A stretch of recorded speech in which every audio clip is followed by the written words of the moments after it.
And what they say is, you will die in 7 days. And exactly 7 days later, who told you that? Welcome back to Sledgehammer Horror, guys. I am Ken Sledge. Oh my god! And I'm Ashley Sledge. Do that shit. And let's talk horror. So today we're going to be talking about a movie that Ash and I both enjoy very, very much. 2002's The Ring. A movie that proves that you don't have to have an R rating in order to be scary. Nope, I about pooped my pants when I watched this the first time. We've both said that this is probably our favorite and scariest PG-13 horror movie of all time. So you want to get us started, my love? Yeah, so the movie, it begins with two teens hanging out, watching TV. Becca asks Katie if she heard of the tape that kills people. She goes on to tell her that it looks like a regular tape, but when it's played, a woman comes on and it looks like she's smiling at you, like through the film. And then after it's over, you get a phone call and it says that you will die in 7 days. And Katie's like, who told you about this? And Becca says, it was a story, Katie. You know, I'm just messing around. It's not real. Katie's like, I've seen this tape. And she was like, you know, I went up to with my boyfriend last weekend to the mountains, and she was like, I thought you were with your parents. You little slut. Yeah. She was like, well, we went up there with some friends, my boyfriend Josh, and we were gonna record a football game, but the reception was bad, and when they played the tape back, there was no football game. Right. And then they got a phone call after the tape, and it has been a week today. Like, today has been the week. Right. And this is where, you know, Katie starts choking and she falls on Becca's lap, you know, and you're like, oh my gosh, and Becca gets all freaked out. And Katie was just joking around. She smiles at her. Her phone starts ringing, and now Katie looks scared again. Mm-hmm. Like she's got that look of fear on her face. Becca says, is there really a tape, you know? And like, is it really? Right. Are you messing with me? So then finally she just goes and grabs the phone, you know, hello? And then she looks all scared, and she's like, it's your mom, you know. Fake out after fake out. Right. Katie's TV turns on in the den, and when she's walking by, and she thinks that Becca's messing with her, she's like, Becca, knock it off. She walks in and grabs the remote and shuts it off. And then the TV, as she's walking away, turns back on again on its own. So she walks over to the TV. She's looking at it in the static. She reaches around and unplugs it herself. She calls for Becca upstairs, but Becca doesn't answer. She goes up to her room, and when she's walking up the stairs, she gets there. You see a pool of water out in front of her door. So then Katie, she opens her door to her room, and this is when she sees on her TV a still image of a well. And this is when this like high-pitched scream is like coming towards her, and you see Katie's face go disfigured for very, very short amount of time. And I want to say that it's not very effective when you're watching it, unless maybe you're in like a big surround sound area. But if you're watching it for the first time in the theater, and these loud, high-pitched squeals and screams really, really affected you in those moments. It so definitely amplified the scare for sure. Yeah. So then our TV starts turning to these different images of like a ladder, a ring, a man looking out a window, and then it goes to static. So we cut over to a little boy named Aiden. He's drawing after school. His mom's late to pick him up. Her name is Rachel. Seems like this happens often. Yeah. So the teacher, she's a little bit concerned about Aiden, and she pulls Rachel aside and says, you know, I know that he just lost his cousin a couple of days ago. Have you ever talked to him about this? And she was like, well, like you said before, he really isn't the talkative type. Right. Now the teacher says that doesn't mean that he doesn't have anything to say. She says that he thinks that he is expressing himself in different ways. This is when she starts to show pictures to Rachel of things that Aiden has drawn. And some of them are like Katie being buried, a lot of death. And the teacher says she's really bothered by this. You know, this is something that really bothers me. And Rachel says, you know, I appreciate your concern, but my son lost his best friend 3 nights ago, and whatever way he has to cope with it, he's just trying to deal with it. And that's when the teacher drops this bombshell. Aiden drew these last week. At bedtime, Aiden tells Rachel they don't have enough time. She apologizes for working too much, and he says, I'm not talking about that. I'm talking about before we die. Rachel says, you have lots of time. You don't have to worry about that. And he says, you know when I'm going to die? And she says, no, I don't know when you're going to die. Nobody knows when they're going to die. He's like, well, Katie did. She said that she didn't have enough time. And then he kind of dismisses her and says, good night, Rachel. And this is a very hard conversation in real life to have with your child when you've suffered a real loss, a real death, and then you're trying to explain to your child about it, and they start questioning their mortality. A very, very hard conversation to have. Yeah. So the next day, Aiden and Rachel, they go to Katie's funeral. Rachel tries to comfort her sister Ruthie. Ruthie tells Rachel that she has spent hours on the internet, and she can't find anything to say that how a 16-year-old's heart would stop. You know, that's just not normal. She says, I've talked to 3 different doctors and no one can give me any answers.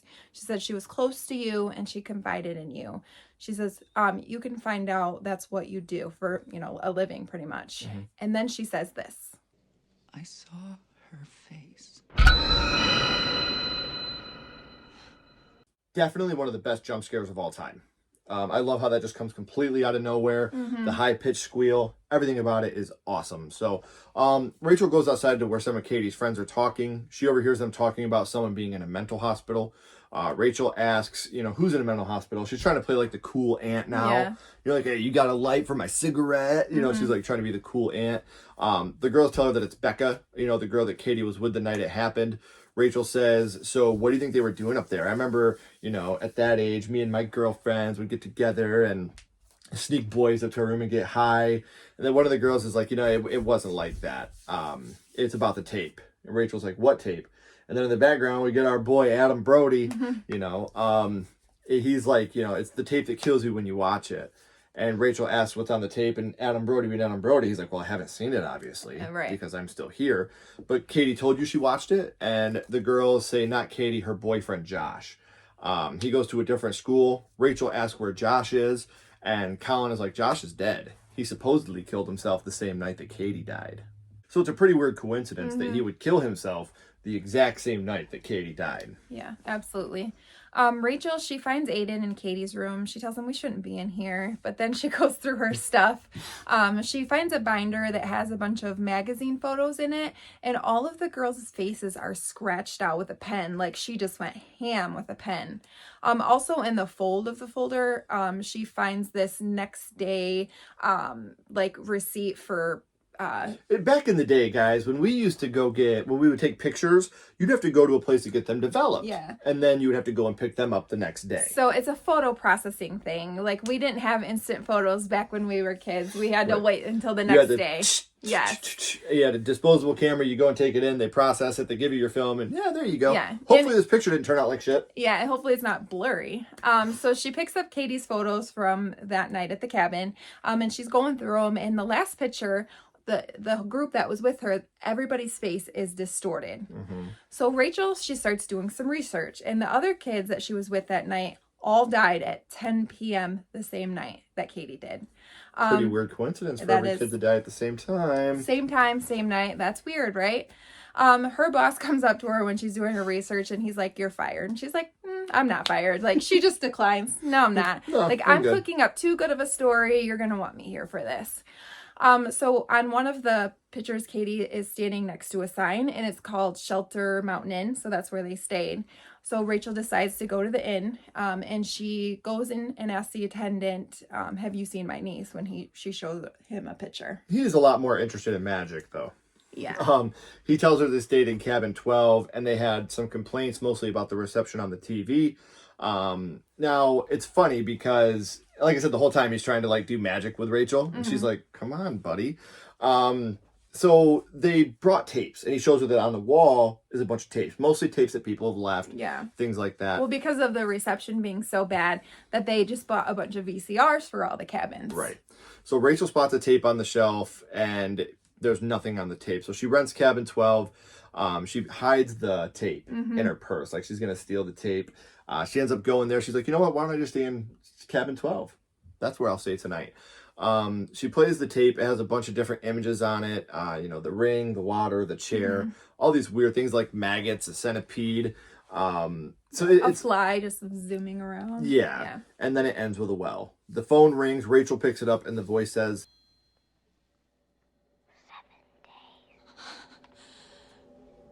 7 days. It's Thursday, day 1. Aiden leaves for school. He's walking. He bumps into a man, and they just stand there and stare at each other. The man's name is Noah. Rachel shows Noah the picture of the teens and asks him what he thinks. He says that's a pretty cool effect. She then asks him to take her picture, and all of her images on her camera are distorted. he says, what about this tape? And he's kind of like a geek squad type, you know, really, really good with technology, really, really good with pictures, Yeah. you know, stuff like that. So obviously this is the guy that she's going to reach out to for a situation like this. Right. And I mean, we'll find out later on that, you know, they have a little bit of a history. A little bit of a history. So she says, I don't know if you should watch the tape. And, you know, there's 4 kids that are dead. And he says, it's not from watching a videotape. So he watches it. And then the phone rings. Rachel doesn't answer the phone. She lets it go to message. Like, no, we're not answering this today. So then Noah's not even bothered by it. He isn't bothered by it at all. You know, she's like, 4 people are dead. And he's like, not from watching a videotape. So she wants him to figure out who made the tape, where did it come from? And he says, well, make a copy of it and I will see what I could do. So she goes to work and copies the tape. And it's funny because during this whole copying of the tape thing, you have a part where there's a fly on there. And she actually takes the fly off the tape, which is super, super weird. But she ends up going to Noah, and Noah asks, you know, when they're watching it, you know, are you sure this is the copy?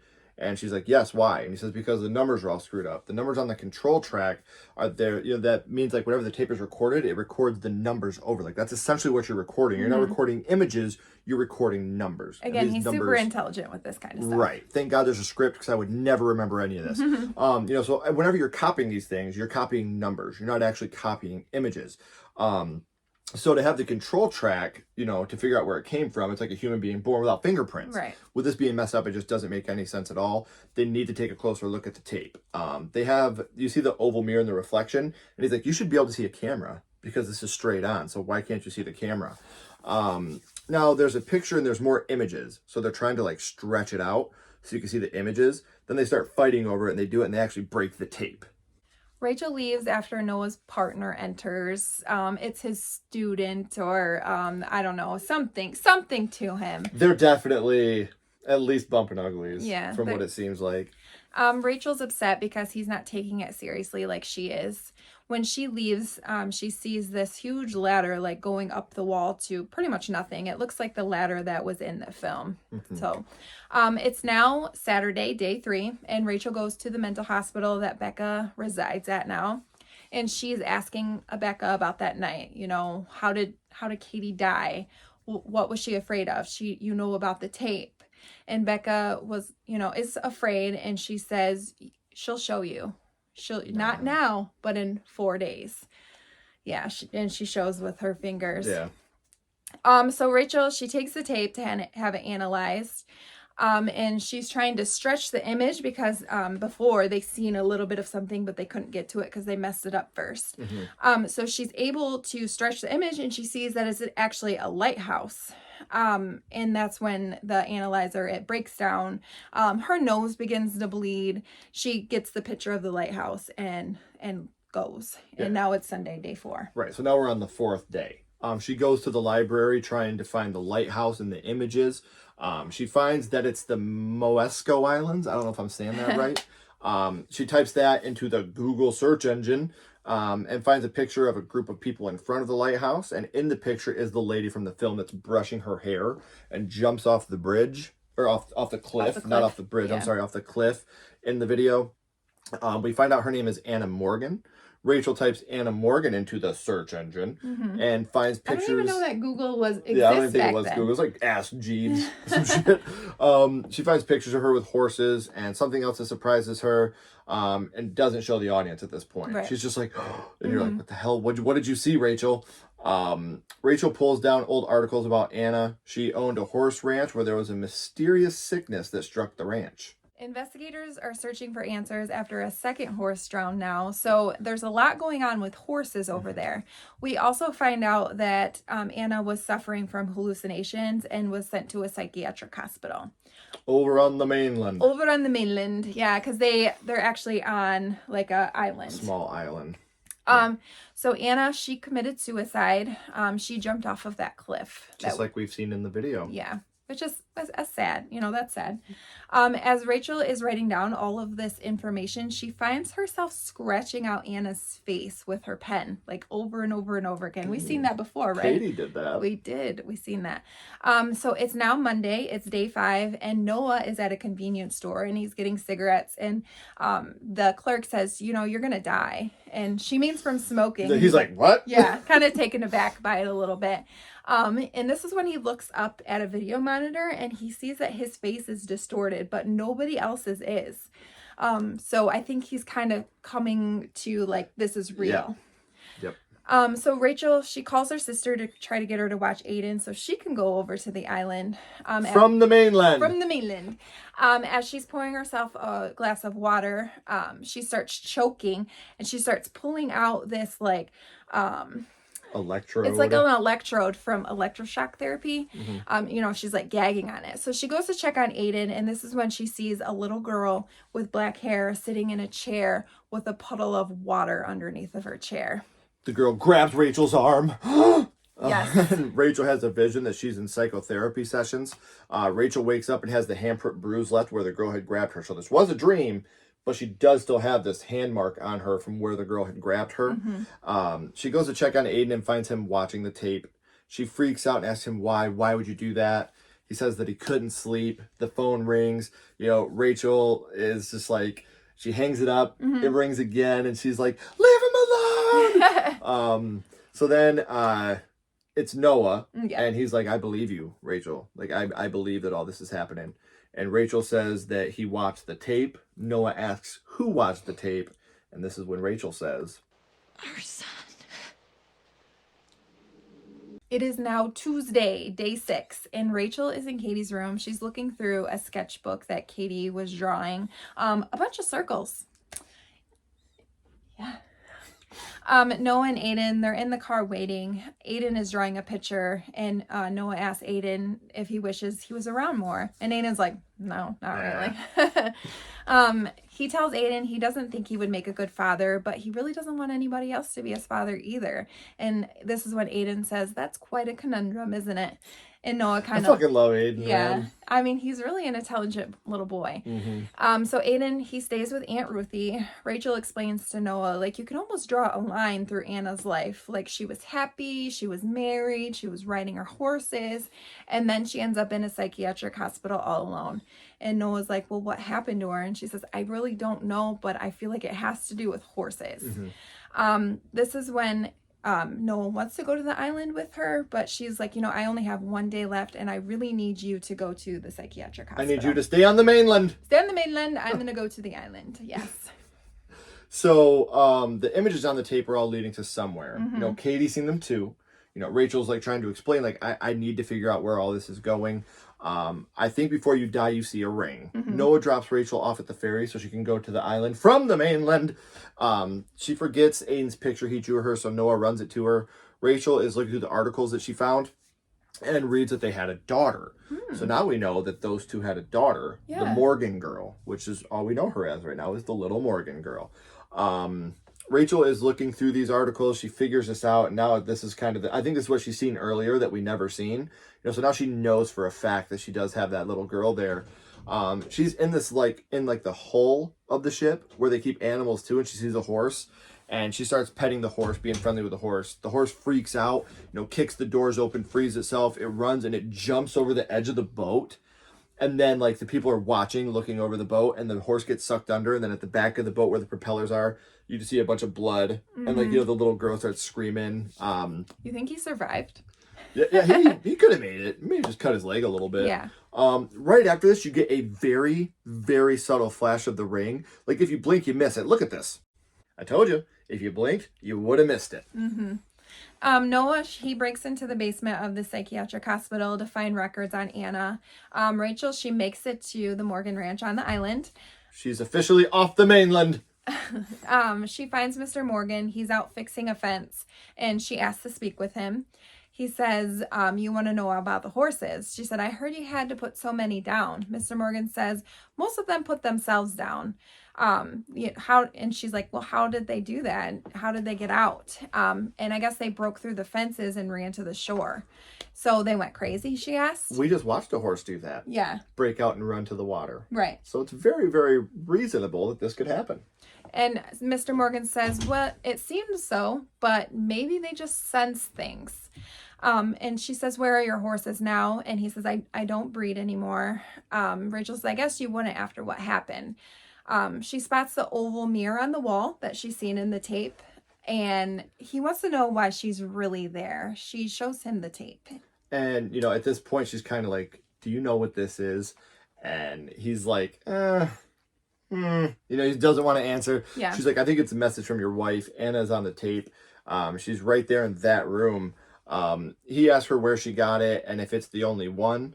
Rachel says, you know, I made a copy, you know, so what, mother, you know. He's like, you know, I got a lot of work to do. I can't be here. She asked, you know, do you want to see the tape? And he's like, no. As a matter of fact, I do not want to see the tape.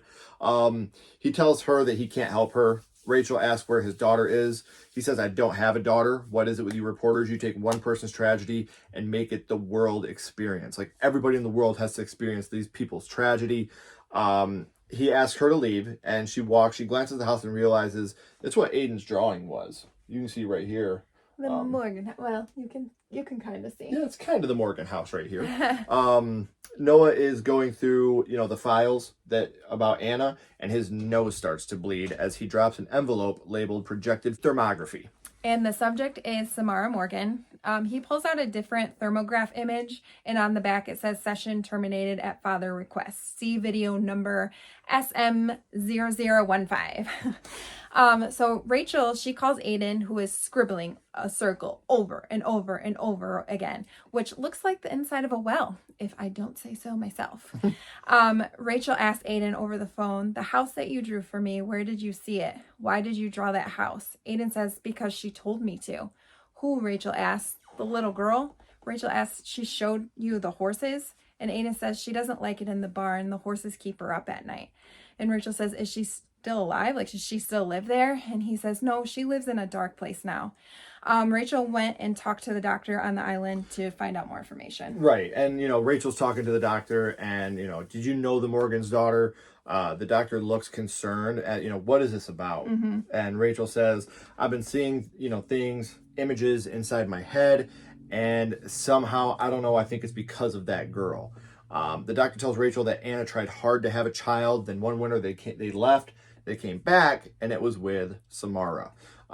Never said where they adopted her from. They only said the mother died from complications during labor. Everything was fine until Anna started coming to see me. Mm-hmm. You know, she says that she was suffering visions, you know, seeing things that were like burned inside of her. Just like what you're telling me now. Right. The doctor said she sent her to a psychiatric hospital on the mainland, and she assumes that she is still there. We've been through a lot of hard years over here, but ever since that girl is gone, things have been better. We now cut to one of my absolute favorite parts of this movie. Noah pretends to be Mr. Morgan to get the tape on file. He's talking to one of the orderlies, and he's like walking him through, and he's like, man, if I'm giving you this tape, you better return this tape. I'm so serious. Like, he's getting all emotional about it. Then they're having this nice little conversation, and that's when we get this scene. Okay, now, man. Does it say who was the last person who watched it? Yeah. It was you. So it says the last person to watch the tape was Mr. Morgan. I love that part. Yeah. How he's just like, well, who was it? It says you. It was you. Yeah. Love that shit. So Noah, he tries to get a hold of Rachel, but she isn't answering. Rachel's actually going back to the Morgan's house. She knocks on the door, but he doesn't answer, so she just walks in.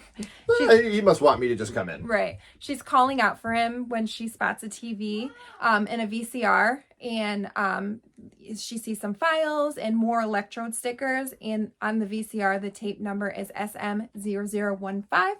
Which is what we were trying to get. Yeah, that one was missing from the psychiatric hospital. And it's Samara. She's being monitored. She's being interviewed by a doctor, and he's asking her, what's keeping you awake at night? You must sleep sometime. And he asks her, how did you make those pictures, the thermograph pictures? Mm-hmm. Obviously, she says, I don't mean to make them. And then they just are. I just think about them, and then they're there. Which is just a crazy thing to think about, because thermography is a real thing that's been known throughout history. So I love the fact they included something real in this movie, at least something that has a history of realness. She says she wants to see her mom, but the doctor says, no, not until we know what's wrong with you. She says, I love my mommy. And he says, the doctor's like, but you don't want to hurt anyone, do you? Samara says, but I do, and I'm sorry, it won't stop. She says, Daddy loves the horses, and he wants me to go away. But he doesn't know. And then the tape goes to static. Mr. Morgan comes up from behind Rachel and hits her in the head with, what are those things again? Like, it's like a horse, like a saddle that you put your feet in on the saddle. He smokes her in the face with it. And he's like, she's never going to whisper in my fucking ear again. He grabs the TV and Rachel's like, what did you do to her? You killed her, didn't you? And when your wife, and this is when he goes ham, he's like, my wife wasn't supposed to have a child. So obviously he never wanted anything to do with having an adopted child. When it didn't work, that was it for him. He goes into the bathroom that is flooded, has a bunch of electrical cords everywhere. He says she'll never stop. Rachel's like trying to stop him. Where's Samara now? Please let me help her. And he's like, she's like, my son's going to die if I don't. And he's like, oh yeah, he is. Yeah. She never sleeps. And then he pushes the button on the circuit breaker to electrocute himself in the bathtub. Rachel, she screams, and this is when Noah grabs her and it kind of holds her and comforts her a little bit. So Noah has made it over to the island from the mainland. So Rachel, she starts thinking about the horses and how, they keep her up awake at night and how she doesn't like the barn. This is when they go and they break into the barn and they find a tall ladder leading up to a loft, and they go up there and they see a child's bedroom. And he says, he blamed the child for the mom going crazy, and he put her up here and left her alone. So he must have killed her. Yeah, he must have. Must have killed her. So this is when Noah finds what looks like it's burned into the wood, and so he starts pulling back wallpaper, and he pulls it all off, and it's this tree that's burned into the side of the barn. And Rachel says, I've seen this tree before. And Noah says, yeah, it was in the tape. And she's like, no, I've seen it. I like in real life. And she thinks about it, and she's like, at Shelter Mountain. Yeah. So now we're on Wednesday, day 7. And they're driving to the Shelter Mountain Inn. Rachel tells Noah that it's too late for her and he needs to use his time he has to try to help Aiden. We need to figure out how to help Aiden. Noah gets angry and says there's a reason we are here and starts to knock things over. Rachel notices that the marbles all go into a pile in the middle of the room. They pull back the carpet and they find that there's a circle right there. It looks like it's stained. So they grab an axe and start axing their way through the floor, and they see that there's a well down there. So, we've seen that a couple times. It looks a little bit familiar. Now, while they're down there looking in the well, the TV turns on and begins to leak, and it starts to fall because the screws are coming up out of the floorboard. So everything starts to collapse in, and a swarm of flies come up out of the well, and the TV falls and it hits Rachel, and it knocks her down into the well, and then she ends up waking up while she's down there in the water. And Noah, he's screaming for her. The lid of the well begins to shut. So Noah runs out and finds a hose, and he's pulling it, but it's not long enough. Rachel, she sees black hair. Samara grabs her arm and shows her that Anna is the one who actually put her down in the well. It wasn't her dad. It was not. It was her mom. Yes. That had killed her. This is when you see the lid closing on her, and then you just see the ring of light above. So you see the ring? Yes. Rachel grabs Samara out of the water and tells her it's okay now. Her body begins to decay in Rachel's arms. The police come, and Noah tells Rachel they're going to bury her next week. It's over. Noah says, I couldn't imagine being in a well like that. How long can you survive? And Rachel says, 7 days. And they're sitting there. This looks like the happiest ending. Yeah. They're sitting there and they're holding each other. Everything's going to be good now. I think so. And they go and pick up Aiden, and they take him home. And Aiden asks Rachel, what happened to the girl? Is she still in the dark place? And Rachel says, no, we set her free. Aiden says, you helped her? Why would you do that? And she's like, it's okay. Like, she can't hurt you anymore. And this is when Aiden says this. Don't you understand, Rachel? She never sleeps. So they were not supposed to help her out. That's a twist. That's very twisty. So now it cuts to Noah. His TV turns on. He goes to turn it off. It turns back on with the image of the well. Rachel calls Noah, but he won't answer. He sees Samara crawl out of the well and crawl towards him. Now, this is one of those moments where it's been parodied, and her coming out of the TV just looks so fucking cool. It does look really good. Then she gets closer to him. You see it getting close to him, and his face does exactly what Katie's did. Rachel tries to get to his apartment, but finds him in the chair. She runs in. She screams from what she sees. We don't see it at this point. She just screams. She goes out. She sees his partner going in, but she doesn't say anything. She goes home and destroys the tape, puts it in the fireplace, and asks, why not me? What did I do that he didn't do? Then she thinks about it, and there's a copy of the tape under the couch. And she's like, I made a copy. So if Aiden makes a copy, then maybe we can be done with all this. And she has this flash in her head where you actually see Noah's face. And I love this scene, how it has all these flashes and you actually see Noah's face at this point. It looks awesome. So then they go, and her and Aiden are making a copy at the place where she works. And, Aiden's like, it's never going to stop. She's never going to stop. So what happens to the person that we show it to? And then it ends with a well and the tape going to static. So they're going to kill somebody, essentially. Yeah. Didn't see it coming, did ya?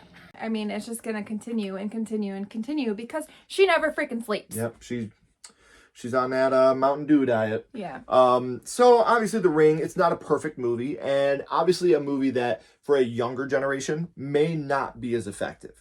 They didn't, if you didn't grow up with a landline phone or VHS tapes, this movie may not be as scary to you. Maybe it was on your cell phone, if it was coming through like Snapchat or something like that. They tried it with Rings and it fell flat. It just didn't work very well. But when we're talking about 2002's The Ring, I'm actually going to give this 4 out of 5 skulls. It's very effective for the time. Still to this day, I think it's a fantastic PG-13 horror movie. Very little blood, very little gore, and there's very little jump scares. It has the one great jump scare. Besides that, there's not really any. It's all about genuine anxiety and genuine fear, and that's what I love in a horror movie. So I'm going to give it 4 out of 5. I'm going to actually agree with you. I'm going to give it a 4 out of 5 as well. I was, young when this came out, and it terrified me. It scared the shit out of me. And then I watched it again as an adult, and I felt all those same, the anxiety and everything. And it's so gloomy. And no, there's not a lot of jump scares. There's not a lot of gore, but it's very effective. Right. So I would love for them to try to do this now with a smarter idea than what they had in Rings. In Rings, the newest entry of the franchise, they tried too hard to go back to the beginning like they always do with part 3. You go back to the beginning and find out there wasn't something. Thanks, Randy Meeks. But it fell flat. I would love for them to just start a whole new story, or maybe go from Becca, from the mental hospital, and what happened to her after this. Did she go to try to find the tape? Anything. The continuation of The Ring 2 was not my favorite. I wasn't a huge fan of Rings. But The Ring, to this day, is still one of my favorite PG-13 horror movies. So if you guys haven't already, we ask that you please like, subscribe, and follow us on social media to stay up to date on everything that we have coming up. And until next time, I'm Ken Sledge. And I'm Ashley Sledge. Keep talking horror. Stay who you are. And we'll see you guys soon.